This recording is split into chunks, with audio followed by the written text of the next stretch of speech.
Hello, Sunshine. I'm Alexi Lawless, and welcome to the State of the Union podcast, where we look at the beautiful game on and off the field through the lens of red, white, and blue colored glasses. This week, we'll be talking Euros, Copa America, U.S. women's national team, tequila sunrise, all sorts of stuff out there, and so much more.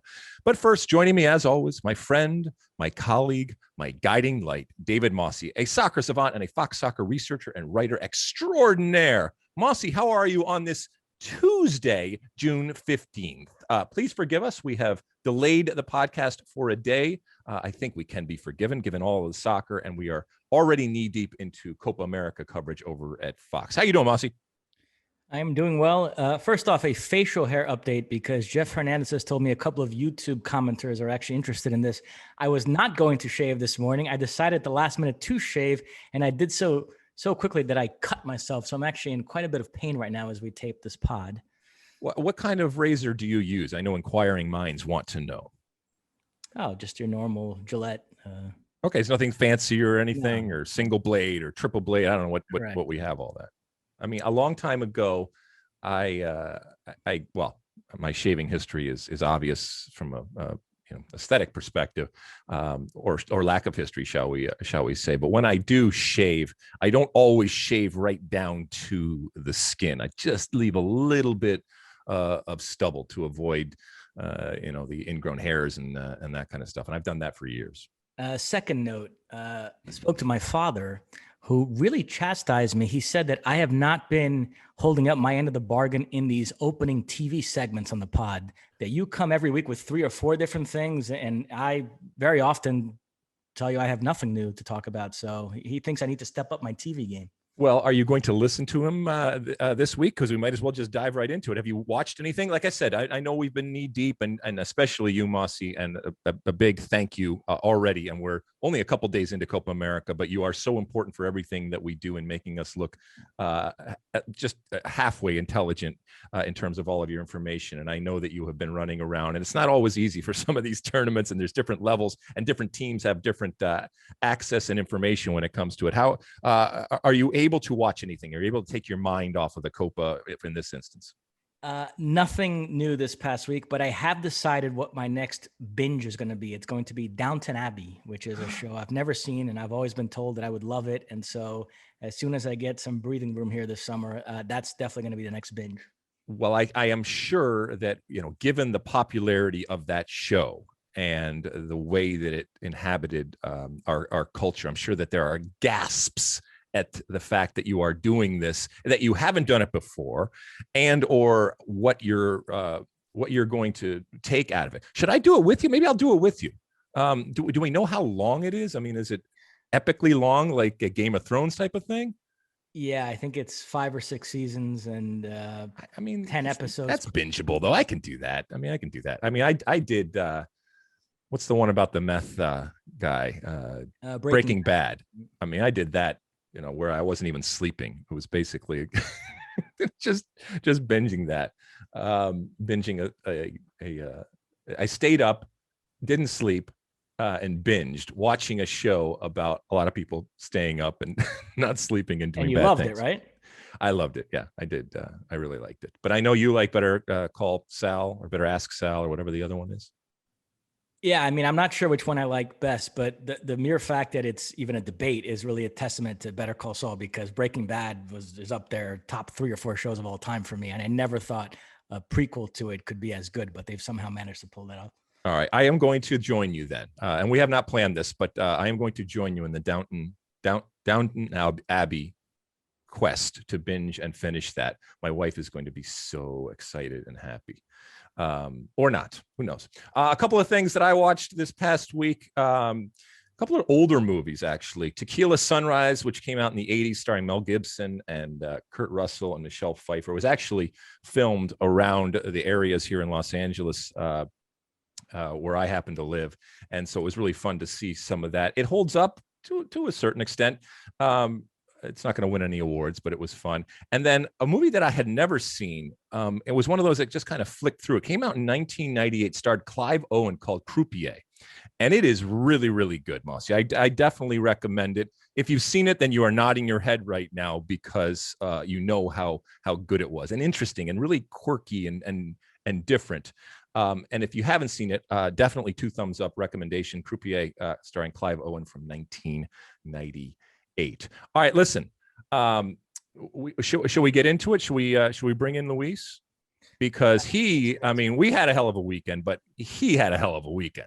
For those that are here in the United States and certainly watch a lot of Fox, you will know that the Westminster Dog Show is upon us, this annual event. And it doesn't matter whether you are into showing of dogs or not, you will be mesmerized the moment that you start watching it. We were in the green room for our Copa America shows, just glued to both the soccer on one screen and then the Westminster Dog Show. And Luis had an opportunity actually to work it.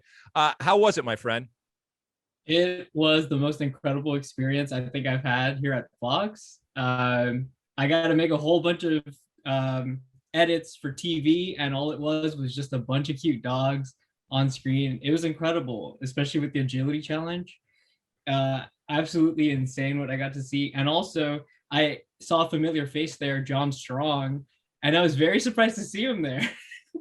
He's actually done it for a couple of years, and I remember when he first got the gig. And there's this moment where you say, well, is that good or bad? Believe me, it is good, because it gets ridiculously awesome numbers. The way that it kind of permeates throughout society and culture when it's happening, you'll get, I certainly got dog show texts whenever it happens, because those of us that don't follow dog showing, we don't know when it actually happens. But then all of a sudden it shows up and all hell breaks loose. And to your point, it's this weird culture, and they get it. And I think that they laugh at themselves as much as at times we laugh at them. But once you get past that and you just enjoy the excitement and from the by all accounts and what you're saying, the people there are genuinely excited that even for once a year, the world kind of looks at their interesting, quirky little world that they live in and celebrates it. And there's some funny things, but you can take any sport or anything out there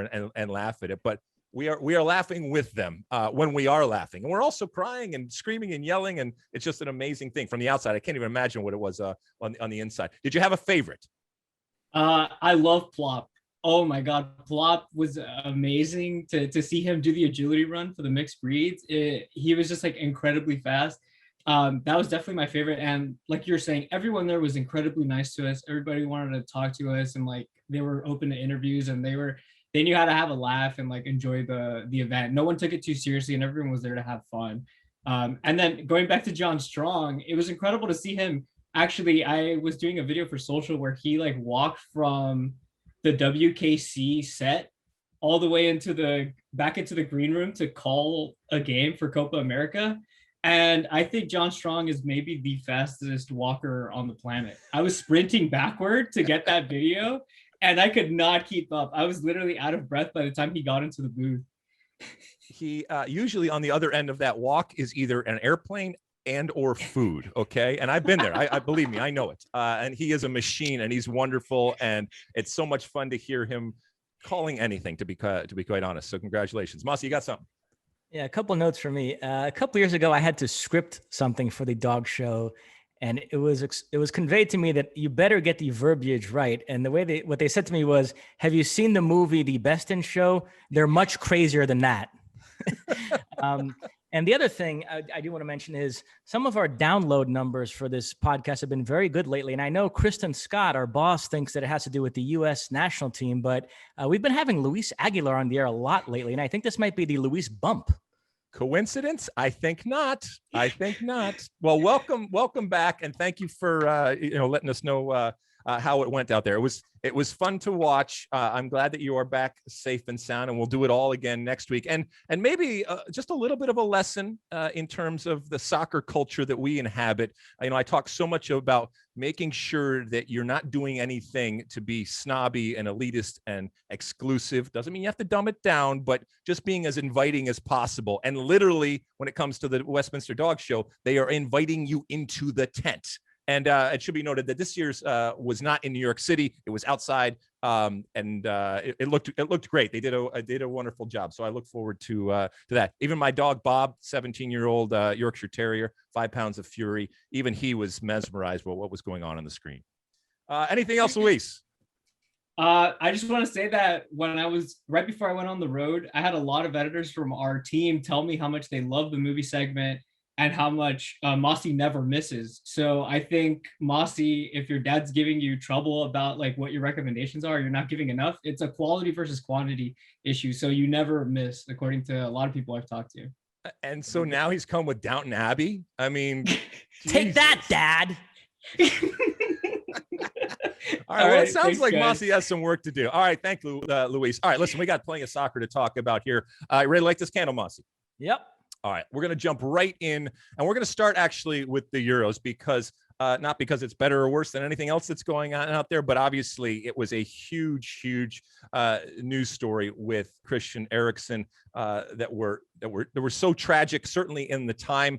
They have since, it's not a happy end because he's still in hospital, but it could have been a whole lot worse. And it transcended the sport. You saw it on the nightly news, and I'm sure everybody that's listening or watching here saw when Christian Eriksen, a player for Denmark, went down. And we have seen this before, where players without any type of contact or anything have just gone down and experienced cardiac arrest. And it was, the scenes and the entire stadium, which they do have fans over there in the Euros in many of these stadiums, was quiet. The way that both teams acted in literally protecting their teammate in a moment where he was in such a vulnerable and naked and sensitive moment, it was amazing. Mossy, were you watching it live? I was, yeah. One of the most disturbing things I've ever seen in my life. Made me think of the Fabrice Muamba situation, which we covered at Fox Soccer many years ago. A non-soccer reference would be Hank Gathers many years ago. So yeah, incredibly scary, and I'm so relieved that he's alive. And as you said, it's not a happy ending, but it definitely could have been worse. Well, I was talking to someone at the end of the day, because I don't want to speak for everyone, but it stuck with me. And this person that I was talking to actually brought it up and said, I'm still thinking about this. Such were the impact of those pictures that we saw, that it didn't leave you. Even when you got news that he was awake, it still left you, shaking to the core, well beyond after the broadcast and the game and the event was done. I was talking to this person and I said, the only way that I can even, make it into something better is to think about how bad it could have been had he been, pick your place out there. And other than actually being in a hospital, he was a very, very lucky man to have that happen in that place where you had the personnel and you had the equipment, and more importantly, you had the knowledge and the ability to work that equipment and the understanding of what to do. And whether it was the professionals or whether it was his teammates in the way that they quickly acted, whether it was the referees, whether it was anybody that played a part in that, it could have been worse. And so thankful and thank you to everybody that was on the ground in that moment to do everything they possibly can to make this a better outcome. And ultimately, when we saw him sitting up and we learned that he had gone to the hospital and that he was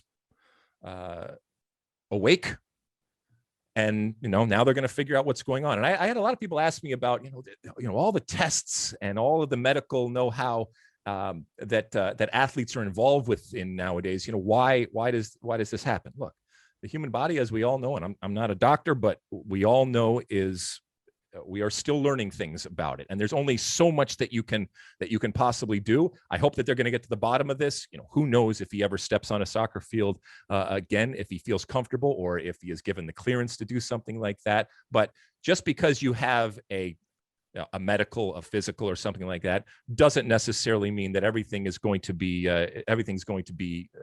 found. All right, so that's the human experience that we all had in that moment. You can, as you can expect, Then, the post event, and even during the event, the analysis and oftentimes the criticism of how this played out and the production decisions and the directing decisions that went in. And this was being broadcast, obviously, here in the United States, where we're watching it on ESPN. And you're taking a world feed. And I mean, honestly, I don't know how you feel about it, but yes, there are different decisions that could have been made by whether it's our friends at ESPN or the world feeder or anybody else in there. But this is all happening in real time. And, you are there to document an event. Okay. Yes, of course you have to be sensitive. And yes, of course you have to make decisions that take into account that these are human beings that are going through this event. How did you think in general it was produced and directed and broadcast? I thought they did as well as they could under the circumstances. Yeah, I mean, I echo what you said. We've been there. I remember a few years ago we did that Champions League game with Dortmund where a bomb exploded near the team bus when they were on their way to the stadium, and that turned into kind of a surreal broadcast where we're trying to figure out, do we shift into just full-blown news mode here? What's our responsibility as a sports group? And yeah, those situations are just so tough. And, just know that whatever mistakes you think they made, it didn't come from a bad place. That everybody there, I'm sure, was just trying to do what they thought was appropriate. And you have to make tough calls in the moment. And they did it the way they did. And I thought it was overall done well. Okay. So the players take a break. Evidently, and this is all kind of coming out different ways, whether it's from UEFA or whether it's from the players. They were given options. They chose to take a break and then come back on the field and finish the game. And ultimately, the tournament continued and has continued on. So let's shift a little bit to the actual soccer part of it, Mossy. What stood out to you in the first week here now of Euros that are going on? Well, I was very high on Italy coming into this tournament, and they had an impressive debut, I thought. 3-0 win over Turkey in Rome. Immobile and Insigne finding the back of the net, unbeaten in 27. Mancini has them playing very well, so I think they are a legitimate threat to win this competition. Also impressed with Belgium, 3-0 win over Russia. 2 goals by Lukaku, picking up where he left off with Inter this past season. Keep in mind, De Bruyne didn't play, and Hazard only came on in the second half and looked good, by the way, which had Real Madrid fans scratching their heads, Bill. So if Hazard is Hazard at this tournament and they add De Bruyne to the mix with Lukaku playing the way he's playing, they are a major threat as well. So I'll pause there. But why don't we discuss that? I agree. I mean, I was a little disappointed in Russia, and maybe, if it's not a World Cup, it's not a World Cup. They don't have that magic that we saw when during the World Cup. But of course, like you said, they're Belgium. I mean, coming into this tournament, the strange fact was, Eden Hazard wasn't the best Hazard and wasn't even playing right now. But to see him come in and to be almost a different player. Yes, it's got to be strange for people, and importantly, when it comes to Real Madrid. The Netherlands, they're a strange team, and they are always. I mean, there's this perpetual feeling that the Netherlands, regardless of how well they do, they should be better, and that persists. And they made it interesting, and I guess Ukraine made it interesting. Ultimately, the Netherlands under Frank de Boer, and Frank de Boer is fallen up in many occasions here, and he rightfully, I think, has taken plenty of criticism. Ultimately, he'll be judged on the wins and losses out there. They do get the win against the Ukraine, but it needn't have been this close and this interesting, if you will. You want to move to the England game? Because yeah, absolutely. I thought solid debut for England, the better team from start to finish. I know some people were nitpicking the performance. It's interesting. He's got so much talent at his disposal, and I was curious to see how he would use it. So Foden and Mount started along with Sterling and Kane, and he left Rashford and Sancho on the bench. Rashford came on. Also, Jude Bellingham, who I think could be a very good player for England in this tournament. So it is an embarrassment of riches for England in terms of talent, but we got to see how Southgate is going to use it all. So I was very curious to see that lineup in the first game, but he got it right. They played well, and they get 3 points. And it should be said, we are recording this on Tuesday morning. As we speak, Hungary and Portugal are 0-0 in the 80th minute. So by the time you listen to this, obviously the game will be done. We'll see if what happens there. And then the following game, the big game, I guess, if you will, in this, I mean, you can definitely call this a group of death, a group that has Hungary, Portugal, France and Germany. France and Germany kick off. Care to, because people are going to listen to this, care to make a prediction as to how this France Germany game plays out? I'm picking Germany, by the way. I'm going to pick Germany. Munich. I will go with a draw. I'm sneaky high on Germany. I think they're gonna surprise people in this room. I still like that squad on paper. I know they've had their struggles, and so I think they get a draw here in this one. Okay, that's a good solid one. Let me see, any other scores out there you want to talk about? Well, yeah, the other game in the England group, the Czech Republic beat Scotland 2-0, both goals by Patrick Schick, including one from the halfway line. And let me say this. I know David Beckham scored against Wimbledon, Carly Lloyd against Japan, but the historical reference here should still be Pele, Czechoslovakia, 1970. It doesn't matter that he didn't score. He was the first to even conceive of trying to score from the halfway line. So let's give the great man his credit. And there's even some symmetry here because that was against Czechoslovakia and this was Czech Republic doing this. So that should have been the historical reference. But yeah, an incredible goal from Schick. Yeah, I mean, the way that he took it, the angle, the precision, I mean, just the wherewithal in that moment to recognize. And we all know that when you're on the field and you're playing the game, you are taking constant snapshots and then you are making your decisions relative to those, even though within those milliseconds that have passed, things have changed, but you are calculating that into it. And so for him to, in that moment, recognize after that deflection of the shot coming the other way, to understand the trajectory, understand where the goalkeeper was, where he is, and then just the pure skill and technical ability to hit that shot. It was wonderful. And immediately, Twitter blows up and everybody's going crazy, as they should, because it is the goal of the tournament so far.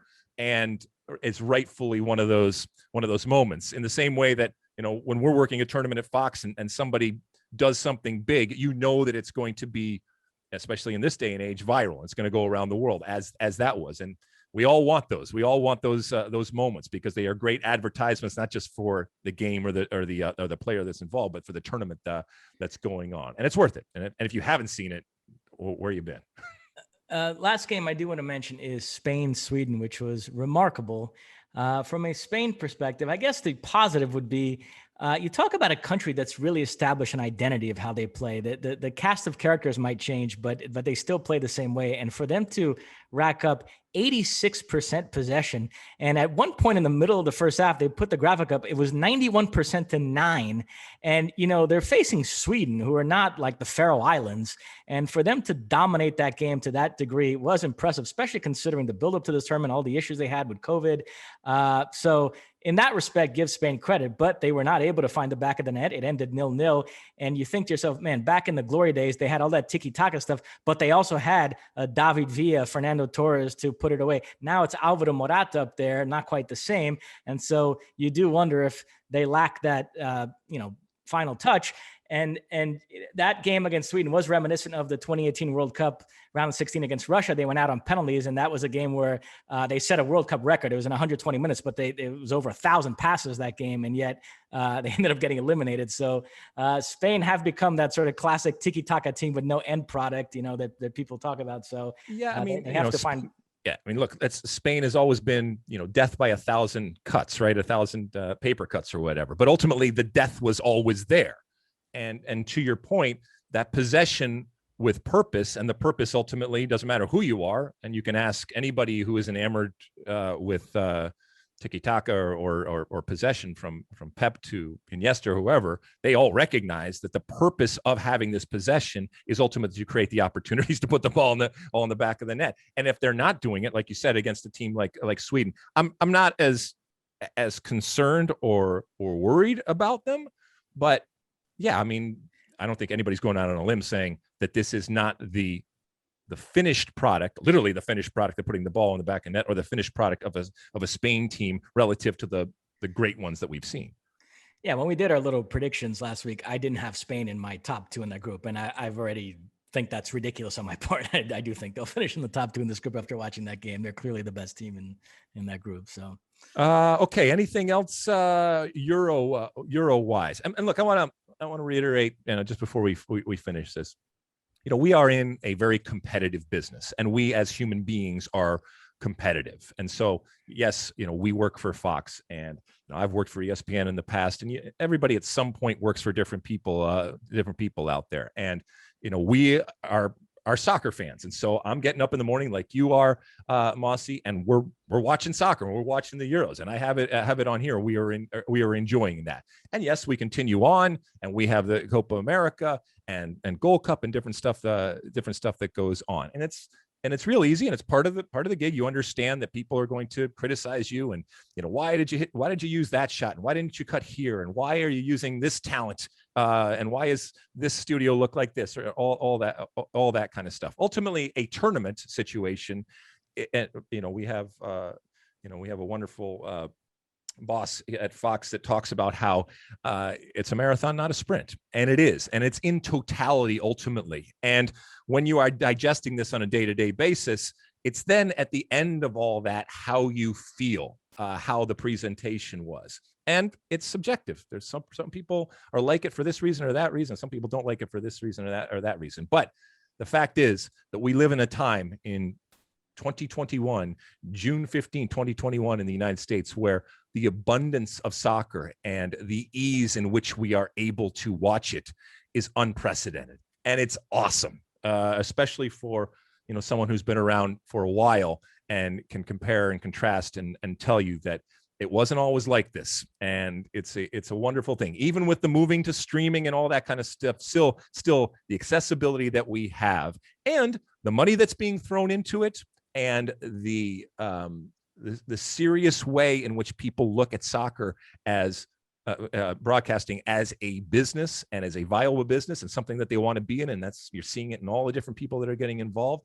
That's a good thing. Doesn't mean you can't criticize, and doesn't mean we're not going to criticize, whether it's something that I say or something that Fox does or something ESPN or NBC or CBS or any of the folks out there that are doing it. But ultimately, there's a lot of soccer on this summer, and I'm glad that we're able to access it. All right, Mossy, should we move to Copa? Let's do it. All right. So, as we mentioned, this Copa America is unlike anything else in the way that it has all come about with, the fact that we didn't know how or when or where this was going to ultimately happen, and it's moved all over the place. And now we find ourselves down in Brazil in front of in empty stadiums, but still with some of the great players and the great teams in the world.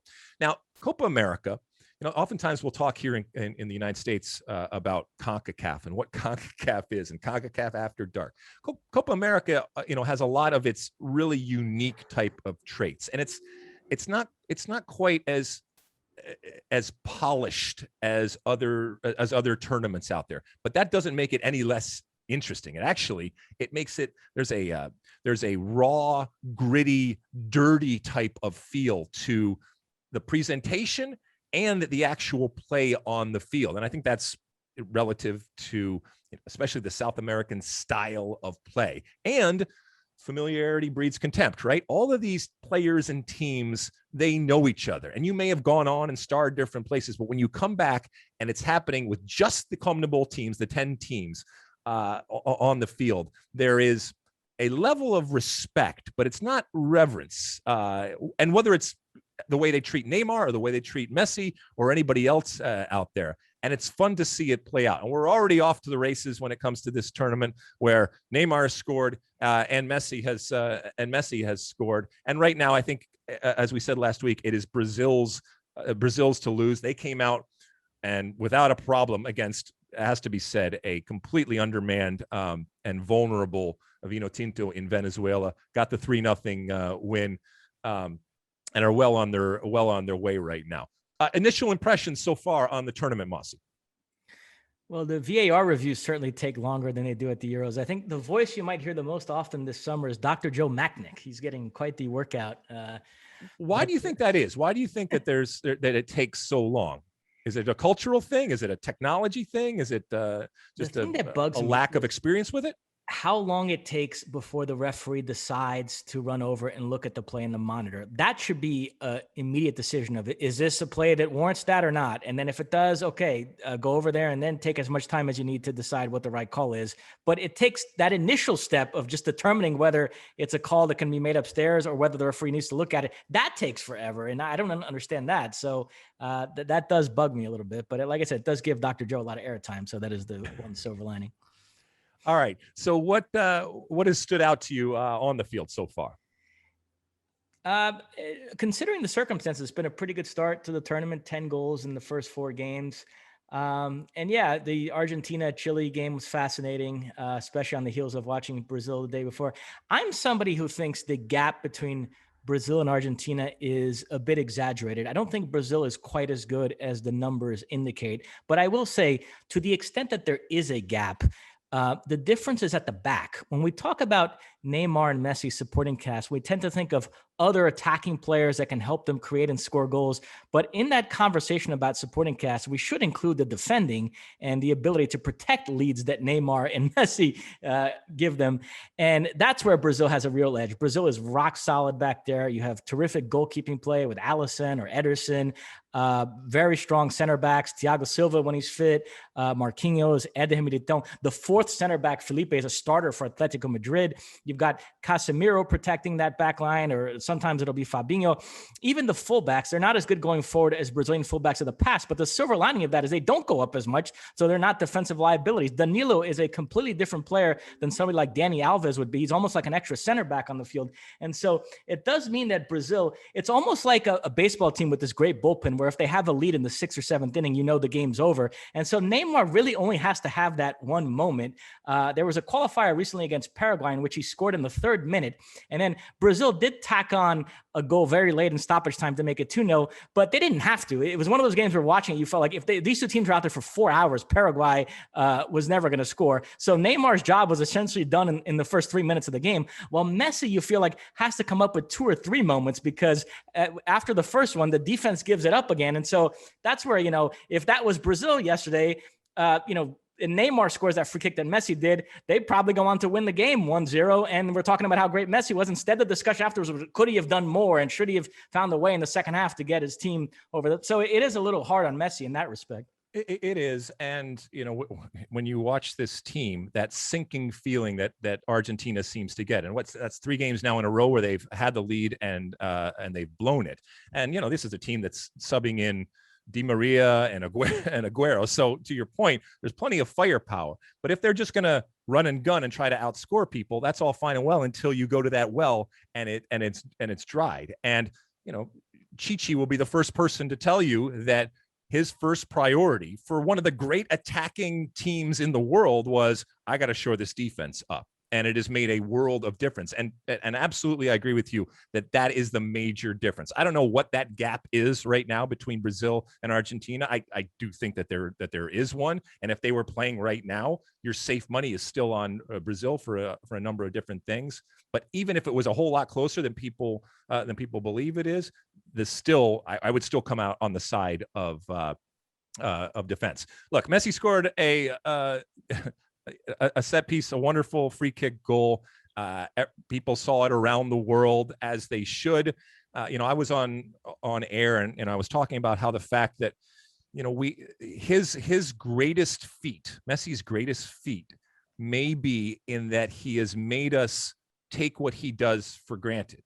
And he has been doing it so long. And I talk about this all the time. Stars are the ones that when everybody is watching, when everybody is expecting you to do something that only you can do, you still step up and do it. And how many times have we seen where a quote unquote star in that moment when you need him or her to be there, goes missing, or in that penalty or in that set piece that goes into the 40th row or something like that.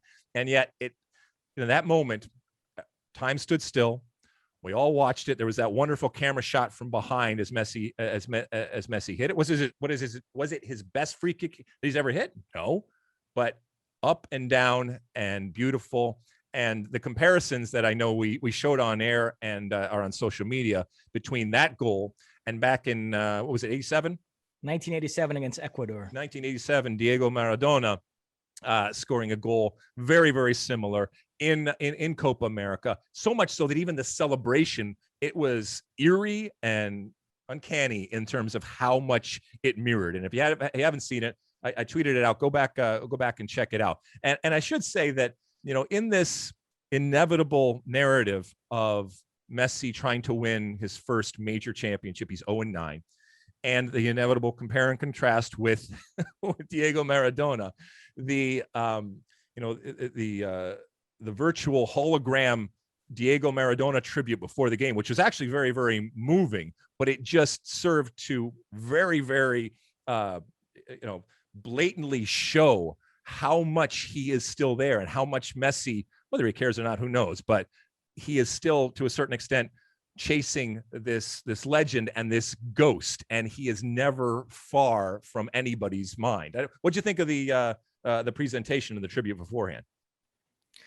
It was well done. Yeah, it started off looked like more of a dance video type feel rather than an eulogy for a guy that passed away. But then they made a turn there, and it actually became quite moving when they showed him juggling the ball and yeah. So I think overall it was nicely done. Well, I think it's also. I mean, you don't want to make it somber and too sad. And listen, let's be honest. One of the great videos and pictures of Diego Maradona is that if you ever seen him warming up in Serie A to the music and stuff like that with his shoes untied and all that, or it was 1989. I think that was before a UEFA Cup game in 1989. Yeah. I mean, so if you haven't, check it out because it shows the music and the rhythm and the man ultimately. So maybe that was a little bit tribute in terms of what they were doing. One last thought on Brazil and Argentina. I do like that Argentina midfield with Paredes, Lo Celso, and DePaul. That's a nice little trio they have there that's going to be able to control most games. And I don't think Chichi's getting it right in some of those midfield spots. I do worry Chichi's developed a little bit of this mad scientist streak. And the problem is I felt this way about Pep Guardiola when he was in the Bundesliga with Bayern. When you're better than all the teams you face, anything you try kind of sort of works out. And so you get sort of a false sense of, and then when you do come up in a World Cup, let's say next year against a really good team, you might try something that actually won't work against that caliber of opposition. So I'm still not sold on Fred as that second central midfielder. There are several players. Douglas Luiz, who's on this squad, I would prefer over him. And then you have Gerson and Bruno Guimarães, who are on the Olympic team. Artur, who I know everybody's down on, but I still would take him over Fred. I know Chichi likes Fred's range defensively to cover for that left back, especially when it's Renan Lodge bombing forward, but I'm still not sold on Fred. And I also don't like Lucas Paquetá, who's a player who Ali Wagner is super high on. I know he had a good season at Lyon. He's versatile, so he's a useful player to have in the squad, but he's okay at several positions. There's none where he's good enough, in my view, to be a starter for Brazil. So there are a couple of midfield spots there where I think Chichi still has to get it right. If Brazil and Argentina played in a game tomorrow, I actually think it's closer to a 50-50 than most people think. Like I said, I don't see this decided edge in Brazil's favor, but we'll see how it plays out. All right, before we take a break, another peek behind the curtain and we get into, the industry type of decisions and stuff like that.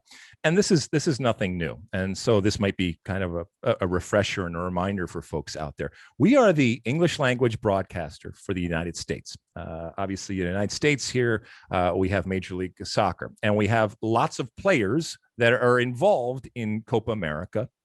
And other tournaments out there, but in our case, we're broadcasting Copa America that are from Major League Soccer, either are playing now or have played there. So there is that instant connection. And once again, trying to give the viewer something to grab onto. All right. He or she that is totally into Copa America, they're there. They're not going anywhere. But there may be others that are looking for something out there to grab a hold to when it comes to watching Copa America. And so you're damn right. We are going to play that up. And, whether, yesterday, Miguel Almiron, who isn't even playing in MLS anymore, or any other player that's out there, that is something that you're leaving something on the plate if you don't go for that. And it would be dumb for us or anybody else not to play it up. And I know, Mossy, you have some thoughts on this because you watch a lot of soccer around there. And I know at times people are saying, "Oh, why are you talking about this player? Why is this broadcaster or this talent? Why are you mentioning this or that? It doesn't matter." Yeah, it does matter. It actually does matter. There is a sense of connection. There is a sense of pride. And most importantly, when that connection is made, there is a greater chance that maybe that person is going to stick around and watch that game. And we are all about getting as many people into that tent as possible, as I've mentioned time after time. Mossy, go ahead. Has that been a criticism of us? I wasn't aware of that. No. I mean, it just in general, I hear sometimes people say, why are you playing that up, and why are you talking about this and that, and what's behind it is that would only happen here in the U.S. And we all know that that's not necessarily the case at all. Well, yeah, I did give a little research presentation before the tournament started to all the talent and producers. And I did bring up the MLS thing. And I said, look, if you watch an international tournament in England, it's viewed entirely through the lens of the Premier League. Announcers never miss a chance to point out whether somebody plays in the Premier League, used to play in the Premier League, is being linked to a Premier League club. It's the same thing in Brazil. I mean, last night, Paraguay played. The two starting center backs both play in Brazil, Junior Alonso and Gustavo Gomes. I'm sure that's what the announcers talked about for most of the game. The Argentina-Chile game, Eduardo Vargas scored. He plays in Brazil now with Atletico Mineiro. I'm sure the Brazilian announcers were talking about that. So it's not anything that anybody in this country needs to be embarrassed about. I mean, that's how soccer nations act. And for some reason, the United States it sometimes isn't allowed to act like other soccer nations. So I think that's the point I made. Here's the other thing. For those of you that are MLS fans out there and have your teams, given the history and what's happened with Major League Soccer mining South America, I mean, look, this is a great opportunity to get a look at a lot of players that could possibly be on the radar and could possibly coming to a town near you going forward. So use that. By the way, are you watching this game as it's happening in real time? Because Portugal is now up 3-0. So poor little Hungary is getting and how many of those goals were scored by who? Right. Well, he definitely has one here. So anyway. So anything else, Mossy?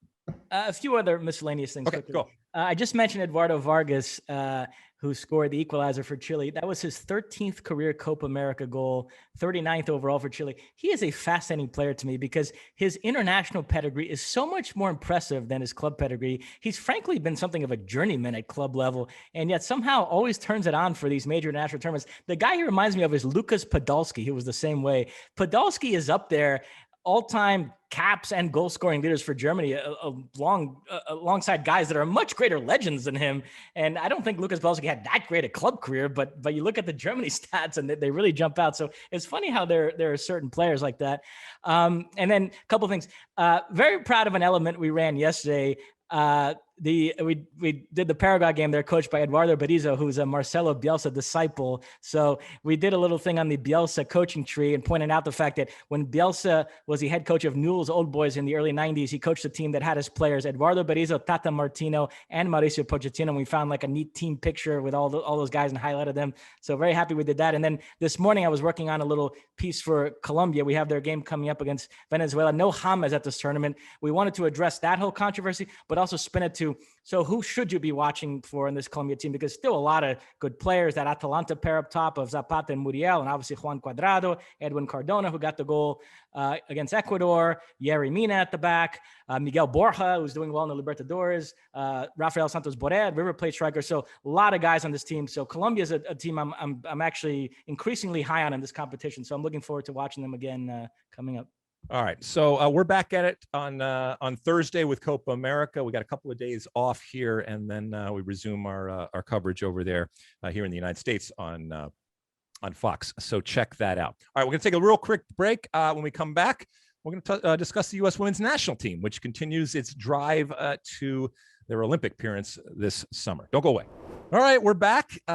In the midst of all of our Copa America coverage, we had a U.S. women's national team, a couple of U.S. women's national team games as they continue this pathway towards the Olympics. And, why is that important? Well, it's important because they're the number one team in the world. They're the best team in the world. They are expected to win each and every game and each and every tournament that they are in, and including this summer when it comes to the Olympics in Japan. But unlike the World Cup, it is a much smaller roster size. And so therefore there's the intrigue that is going on and the drama that is going on as to who is going to be there when all is said and done.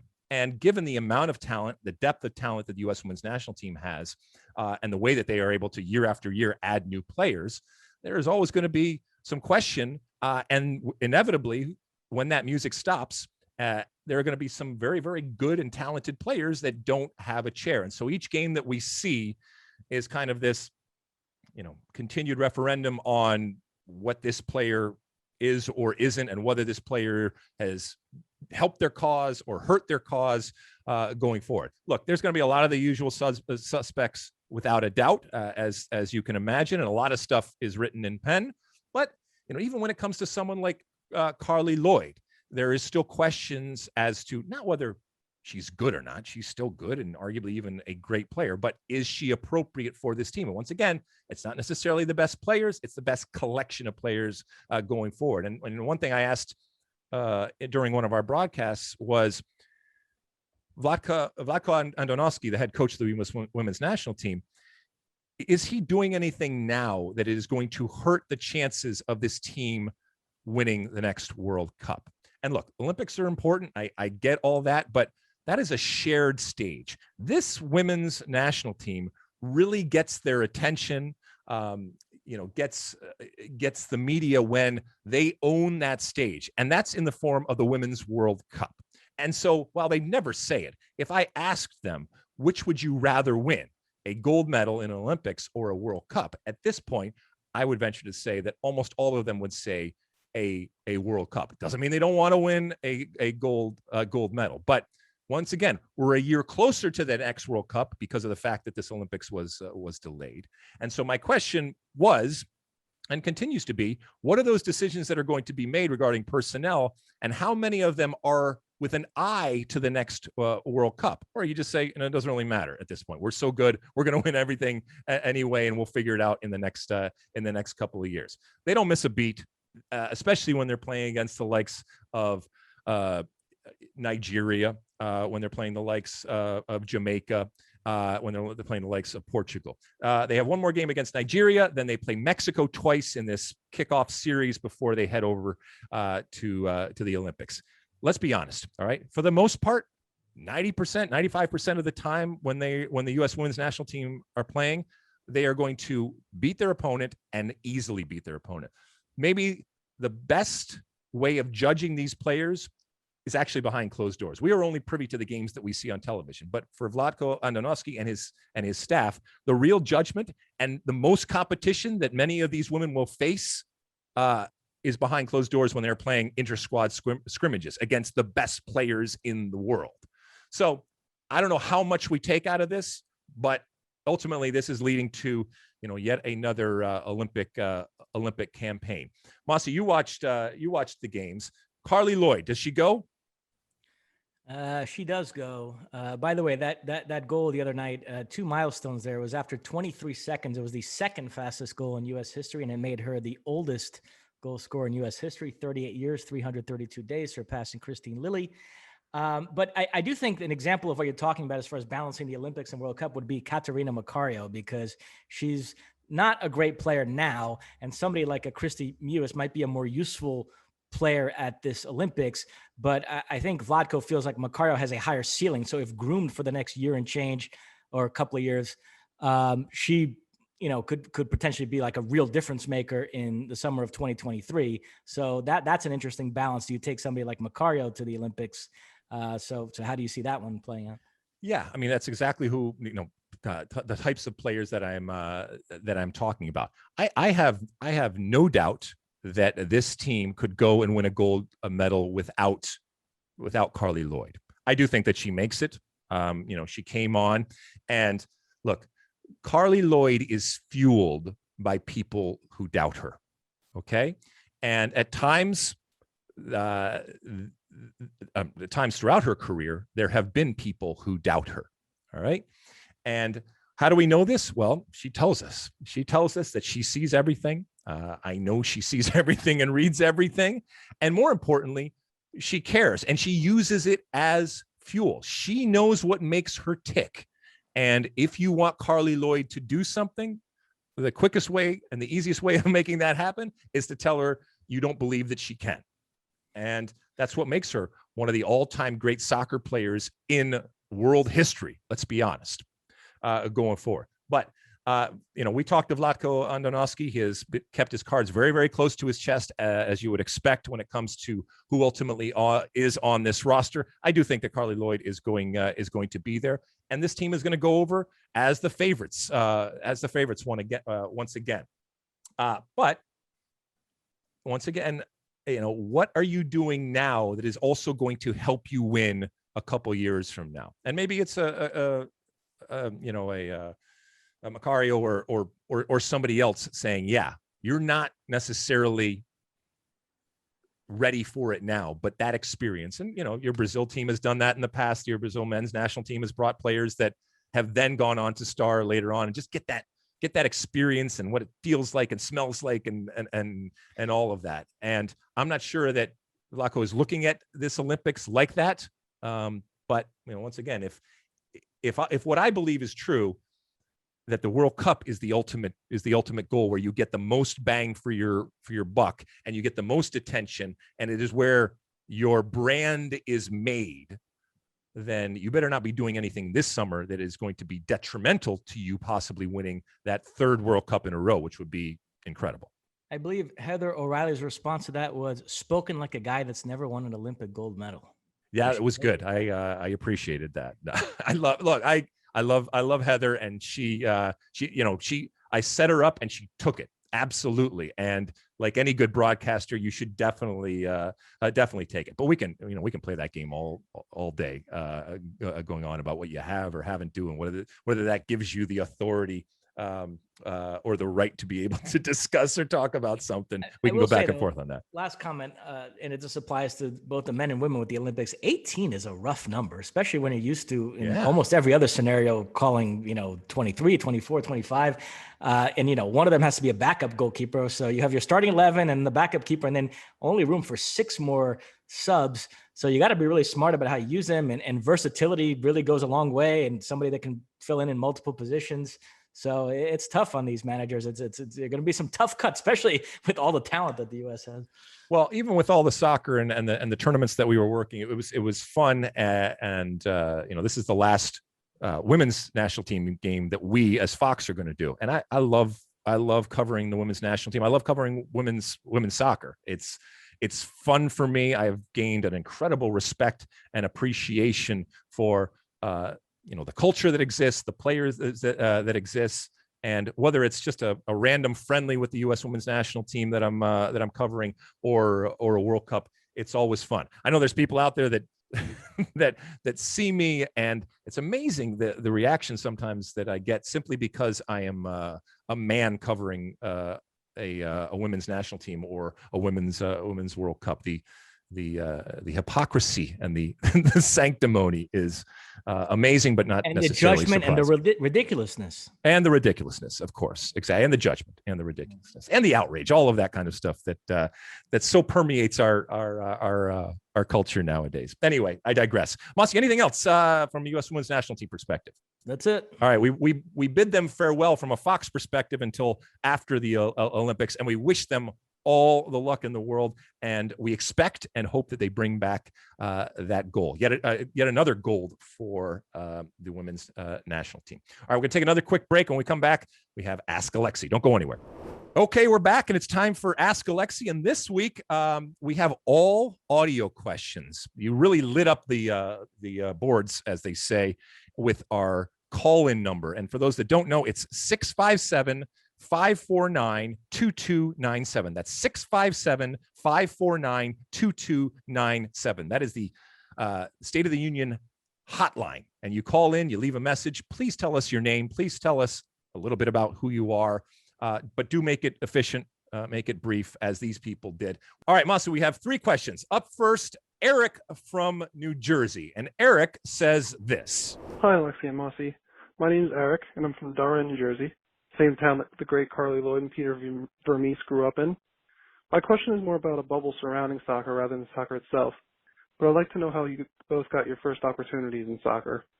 Obviously, Alexi, your path is a bit clearer, as you were a player first, but as someone who graduated college last week trying to pursue a career in soccer, whether it be marketing, sales, or media, I'd like to hear how you both got your starts and got to the places you're at today. Any and all details about the connections you made, people you spoke with, or organizations that gave you a chance would be awesome. Thank you for all that you both do, as your podcast helps me relax after stressful days and provides what I see as the best soccer coverage of any podcast in the world. Thank you. All right. Well, first things first, thank you for the kind words, Eric. That's wonderful to hear that you listen to the pod and that you appreciate the pod. And I do actually get this question a lot. And while on the surface, my path is a lot more obvious, I think it's a good thing to talk about. First opportunities in the soccer biz. So I'll talk first, Mossy, and then I'll throw it over to you, because I know our paths are a little different. Obviously, a very traditional type of path from a former player is that you did X on the field, and the theory goes that since you were there and you saw the sights and the sounds and felt everything and the smells out there, that you are going to be a better representation and have a more authentic type of voice when it comes to talking about it. Doesn't always work out like that, but that's the theory. And what I tell people all the time is that you are going to be given opportunities, and in a certain way, you are going to be incredibly fortunate and privileged because those opportunities are coming to you simply because you kicked the ball. Those doors are going to be opened. They are not going to stay open forever, and they might not be open when you want it. And so I, from a very early age in terms of my playing career, was always thinking and always cognizant about the fact that this was going to stop. And I even knew when I was playing that it might stop at a time when I'm not ready for it to stop, and I better be ready. And so if there are opportunities and if there is a jumping off point, you better look at it long and hard. I took talk about being fortunate. I took a sabbatical, if you will, a year off from playing soccer. And I think I've talked about it before. I had burned it at both ends, and I needed some time. And I said, I can't play anymore.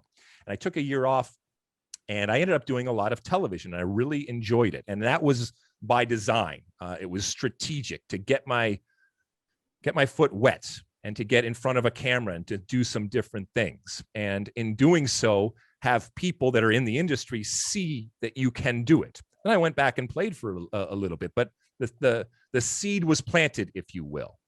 And then I came to the end of my career, and I was offered opportunities in the front office, and I wanted to try that and see what that was all about and learn. And I learned a tremendous amount. I've talked a lot about that. Immediately, because I had planted the seed years ago, after I got fired from the Los Angeles Galaxy, I immediately started making calls and looking around to different people. And luckily, they were much more receptive because I had a little bit of a track record in that they had seen what I had done. Certainly, even in my position in the front offices, I'd been in front of cameras and all that kind of stuff. But once again, you still don't know until that red light actually turns on.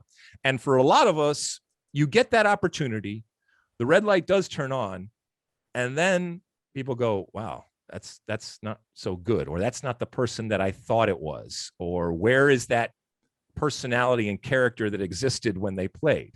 And sometimes it's very, very difficult for people to make that transition, and then they go away.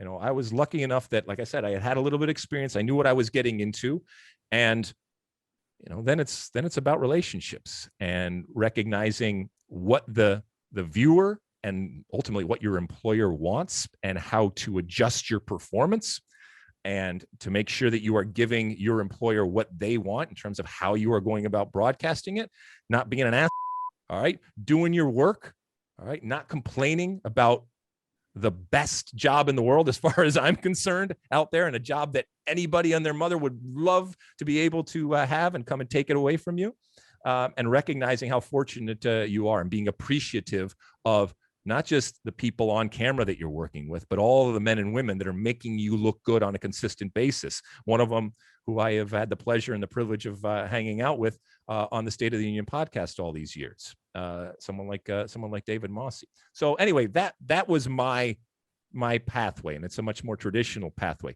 It's a lot, let's be honest, it's a lot harder when you don't have that background that comes, and that credibility, quote unquote, credibility that comes from being a player. Mossy, how did you get to sitting in this seat right now here on Zoom, staring at me here in 2020-21? In brief. Well, obviously, born and raised in Brazil, so huge soccer fan, and always had a real interest in the history of the game, and had a good memory and information retention, and love stats and records and milestones and stuff like that. And so, um, when I got to college, I first of all I worked for the Michigan school newspaper as a sports writer, and I did summer internships at all these places, Fox, ESPN. So that's where I made all my contacts in the business, and I was able to go from there. And the thing I would say is it's probably not as much this way today as it was back in my day, but I think it probably still is to some degree. Soccer is a real nice niche to have. There's still not that many people at these companies that are real soccer experts. So if you can just sheer knowledge of the game, it can make you a real asset at these sports companies. So I think if you have that and you're a hard worker and you know, I think that will take you a long way, you know, if that's the career path that you want to go. So Yeah, I mean, there's a lot of things that are universal when you're talking about, you know, because Eric obviously is coming out of college, and I get emails every day. I get letters every day. People stop me when I'm when I'm out in public and say, what do I have to do? I mean, look, you got to work. No matter who you are, you have to make sure you're getting in contact with the right people. And to Mossy's point, the soccer world is not as big as other sports worlds out there. And so getting to the people in that sense and the right people is easier. And having something to show and having something to give of value. And it might be direct and very, very obvious as to what it is. And it might be, something that's not as obvious. And you're going to have to sell yourself, and you're going to have to, prove why you over this person should be considered for something like that. And, I wish you well. I wish you well, Eric. And, I've talked about this before. It does make me so happy and warms my heart that there is a whole generation that is coming up and is looking specifically at soccer as to where they want to go, and not necessarily as a stepping stone to the Westminster Dog Show or something like that. All right, moving on here. Jim from Florida. What does Jim from Florida have to say here on the State of the Union? Hi, guys. This is Jim from Florida. First off, I just want to say thank you for including the voicemail option, since some of us are not interested in having social media, so it's nice to be able to interact with the show. My question is this. Alexi, what is life like playing soccer as a former professional? So how often do you get to play the game? Who are you playing with? And have you guys ever played soccer together, and what was that like? Anyway, love the show. Thanks. Bye. Okay, Jim. That is a good question. Let's take the part about did we playing first, and then I want to get back to the social media question, but not question, but the statement that you made, because I think it's really, really important and interesting. I do not play a lot of soccer, and certainly haven't played a lot of soccer in the last year and a half. Before that, I played some pickup soccer. I would do charity games, that kind of stuff.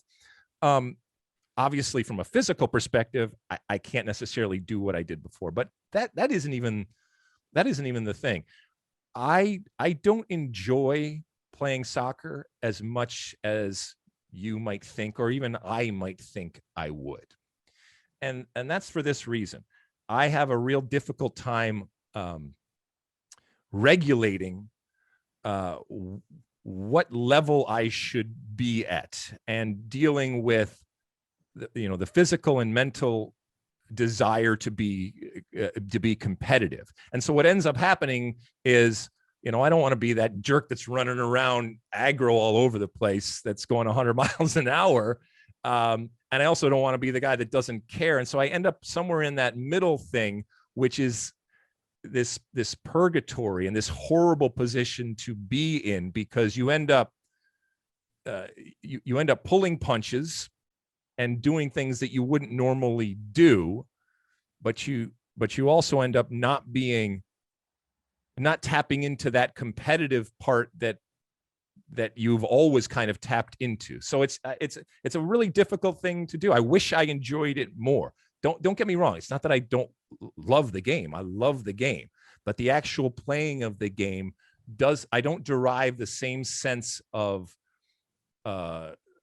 joy that I once did. and I haven't fallen out of love with the game. Don't get me wrong. And I'm not sure if I explained that correctly, but I hope people out there can at least try to understand that. I remember many years ago, this must have been like 2013, 14, something like that. I attended a US Mexico old timers game at the StubHub Center. Does that ring a bell at all for you? Yeah, absolutely. Both you and Winalda played in it. Yep. And you were like by far the best player on the field because you still played like a normal game. It was ostensibly like an exhibition and everybody was kind of having some fun, but I could tell you can't shut that part of your brain off, or you still played like a proper soccer match and you were like dominating the action. It was kind of funny to see. It's very difficult. It's very difficult. I wish I could, because there is a part of me that misses that joy. I haven't tapped into it for very long. So I don't know, maybe it's a challenge out there to find that oasis for me where it rekindles that joy that I had. So I'm it's not for lack of trying, and I will not stop trying to, my continued quest and search to get back to that moment of joy. We have played together, Mossy. I think we had a Fox retreat years ago, where there was a pickup type of game that happened, which is where I saw that magical left foot of yours and that Brazilian style come out.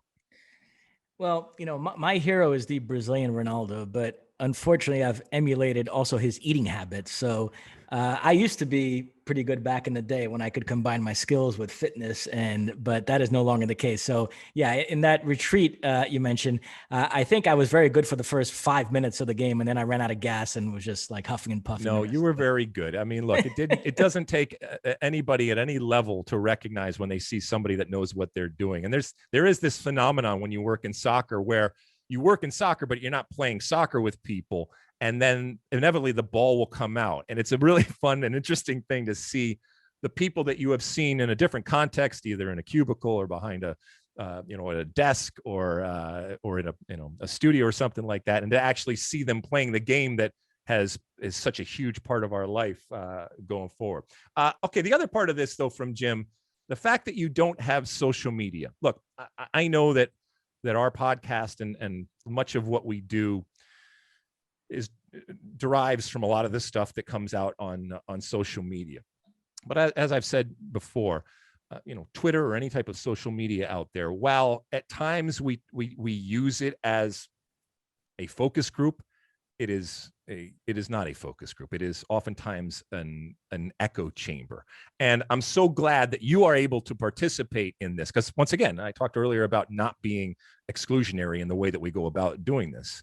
And I'm glad that we have found a way to involve you in this show that doesn't necessarily involve social media or traditional social media that we have out there, because it can give us a very warped perception of what the world is, what truth is, who people are, who people aren't out there.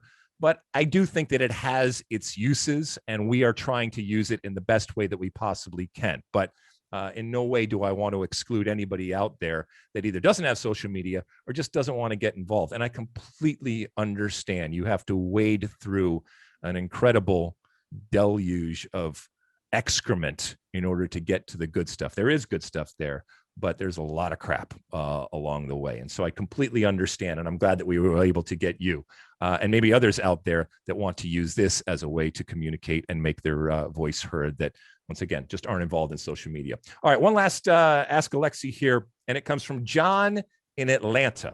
Hey, this is John in Atlanta calling. I just have a quick question for Mossy, actually. Alexi, you're good too.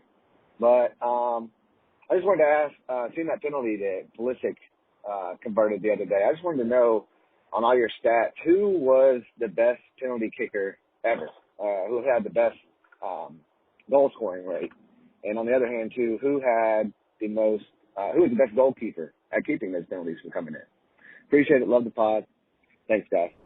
All right, John, you're not the first to direct your question to Mossy and your praise. And I think it's completely justified going forward. So I'm going to let Mossy take this about the best penalty takers in history and penalty stoppers, I guess his question referenced. Well, It's a bit of an inexact science. I did some Googling right before this podcast, and there have been different studies done, but they don't seem to all agree on who the best penalty kick taker is.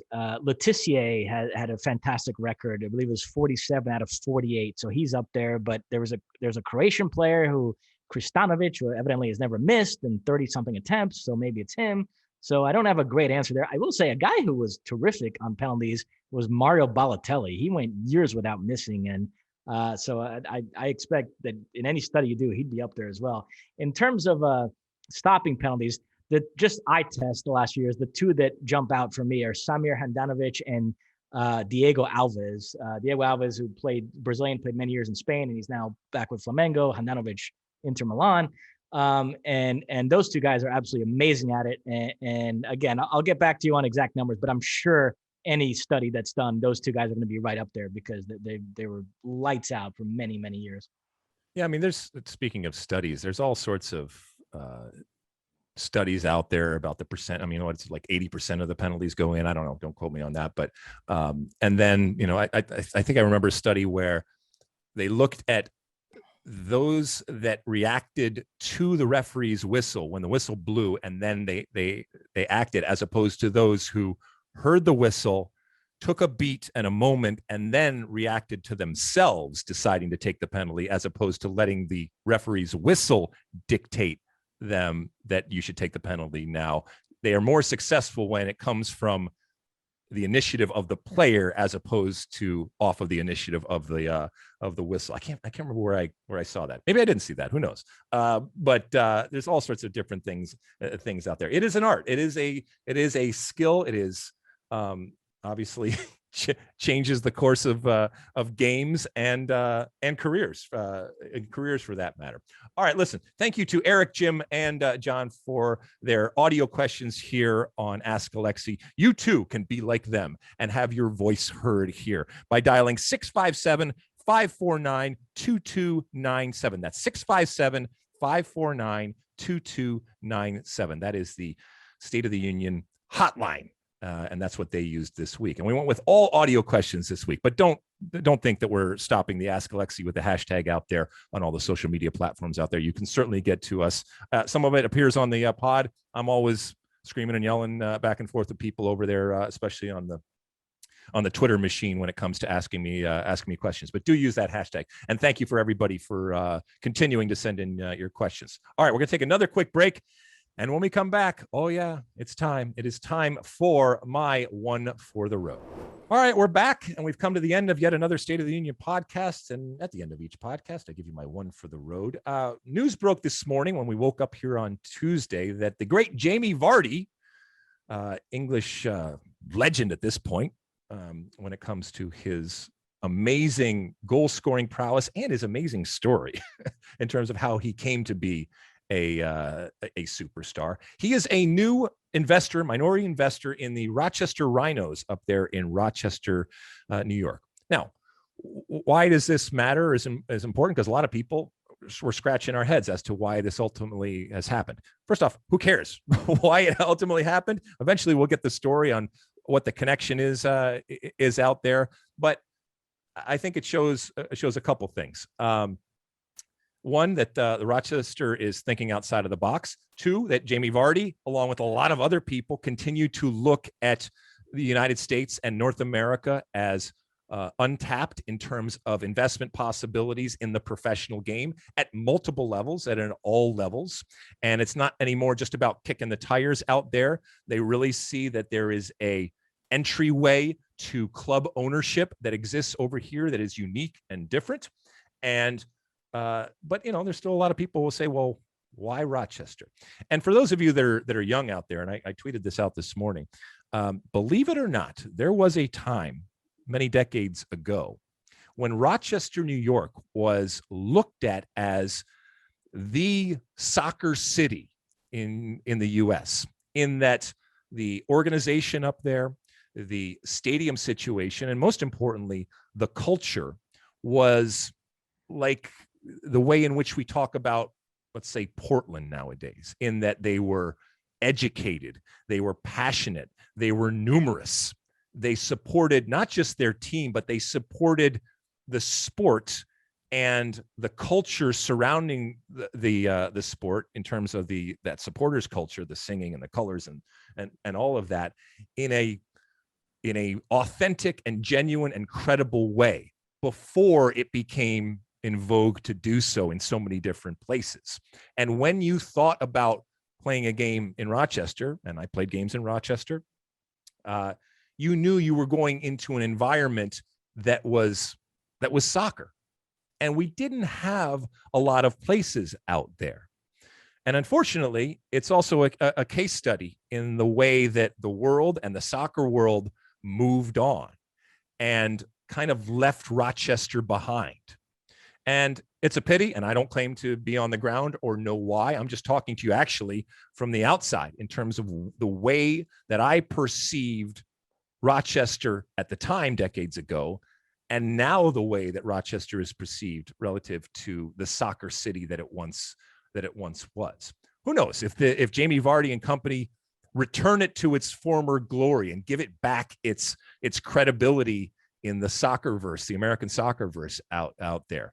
That may or may not happen, but it also shows how far we've come and how much the soccer world in the United States has expanded, and how we now look at so many other places as soccer cities, in the same way that I just defined a previous version of Rochester, so much so exists in a lot of these places around the country. And you can kill the golden goose, and it can be a cautionary tale in what you are right now relative to what you are 20 and 30 years down the line. So here's hoping to a renaissance, if you will, and a return to glory for the great city of Rochester through this and other things that they do. We'll see if it can happen. But congratulations to Jamie Vardy. Congratulations to Rochester, and Viva Rochester. The only non-MLS team ever to win a U.S. In the modern age, a U.S. Open Cup, Lamar Hunt Open Cup. I remember that back in 1999. I remember watching. The great Yari Allnut was part of that team. There are some of you out there who will remember what I'm talking about. And if you don't, it's okay, because there is a soccer history when it comes to our sport and when it comes to our country. Sometimes we don't talk about it. A lot of it, unfortunately, has been forgotten, but it exists. And if you take the time, I think you will find it's incredibly robust and interesting and unique. And whether it's Rochester or any place else out there. All right, Mossy, anything else before we go? That's it. All right, as we said, we continue to roll on with our Copa America coverage over there. We'll continue to watch Euros as they roll on. The return of Major League Soccer after taking a 3-week break here, and all sorts of other stuff that's happening both on and off the field. And we will bring it to you as we do each and every week here on the State of the Union podcast. Until then, and as always, size the day. You like that clip? Well, my State of the Union podcast drops every week. Subscribe now on Apple Podcasts, Spotify, or wherever you get your podcasts.